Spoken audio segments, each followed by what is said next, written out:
د پښتون ډیجیټل ګرانو کتونکو یو وارې بیا به په شیخ الحدیث حضرت مولانا محمد ادریس صاحب خبرې ترې کوو په هغه قبرستان کې چې په 2500 جربه باندې مشتمل ده او پرون په دغه 2500 جربه قبرستان کې د خپو د خودو زینو دغه شانتي په لکونه خلکه چې هغه په درې غنټو کې را رسیدلی نه دي او بیا بیګا څه د 1200 پورې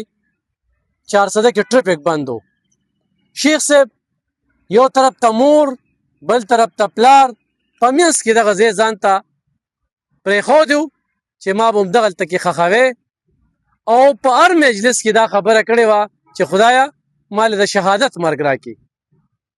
نن چې موږ د هغه د زوی سره خبره کوله د هغه د زوم سره او رشته دارو سره نو شیخ صاحب د ارمان کړو او خدای هغه ارمان پوره کړ سحر نواله دا د دین پتنګان